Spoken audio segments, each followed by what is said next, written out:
Praise the Lord. ദൈവത്തിൻ്റെ അതിപരിശുദ്ധമായ നാമം വാഴ്ത്തപ്പെടുമാറാകട്ടെ.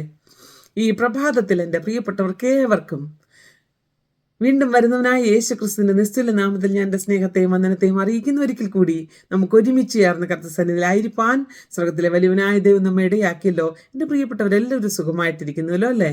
ഇന്ന് ഈ പ്രഭാതത്തിൽ നമുക്ക് ചിന്തിപ്പാനായിട്ട് കർത്താവ് തന്നിരിക്കുന്ന ഒരു വേദഭാഗം റോമാലേഖനം 8-ാം അധ്യായം അതിൻ്റെ 14-ാമത്തെ വേദഭാഗം. ദൈവാത്മാവ് നടത്തുന്നവൻ ഏവരും ദൈവത്തിന്റെ മക്കളാകുന്നു. Praise the Lord. പ്രിയപ്പെട്ടവരെ, ക്രിസ്തീയ ജീവിതത്തിൽ സ്വയപ്രയത്നം കൊണ്ട് ആർക്കും ഒന്നും പ്രാപിച്ചെടുക്കുവാൻ കഴിയുകയില്ല. ആർക്കും തന്നെ ഒന്നും തന്നെ നേടിയെടുക്കുവാനായിട്ട് കഴിയുകയില്ല. ജഡത്തെ അനുസരിച്ച് ജീവിച്ചാൽ ജീവിതത്തിൽ പരാജയമാണ് സംഭവിക്കുന്നത്. എന്നാൽ പരിശുദ്ധാത്മാവിന്റെ ശക്തിയാൽ നാം ജഡത്തിന്റെ പ്രവർത്തികളെ കീഴ്പ്പെടുത്തുവാനിടയാകണം. അതിനെ അതിജീവിക്കുവാൻ നാം പ്രാപ്തരാകണം.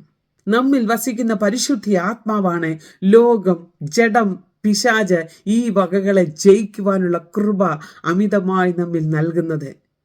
അതുകൊണ്ട് പ്രിയ സ്നേഹിതരെ, ഓരോ നിമിഷവും പരിശുദ്ധാത്മാവിന്റെ സാന്നിധ്യത്തിൽ ജീവിപ്പാൻ ഇടയാകണം. നമ്മളിവിടെ വായിച്ചല്ലോ, ദൈവാത്മാവ് നടത്തുന്ന ഏവനും ദൈവത്തിന്റെ മക്കളെന്ന്. ആകയാൽ ഓരോ നിമിഷവും ദൈവത്തിന്റെ പരിശുദ്ധാത്മാവിൽ ആശ്രയിച്ച് പരിശുദ്ധാത്മാവിന്റെ നിയോഗ പ്രകാരം നമ്മുടെ ക്രിസ്തീയ ജീവിതം നയിക്കുവാൻ നമുക്കിടയാകണം. അതിനായിട്ട് ഈ പ്രഭാതത്തിൽ ദൈവസന്നിധിയിലേക്ക് നമ്മെ തന്നെ സമ്പൂർണ്ണമായിട്ട് ഏൽപ്പിക്കാം. അതിനായി കർത്താവ് എല്ലാവരെയും സഹായിക്കുമാറാകട്ടെ. God bless you all. മറാനഥ.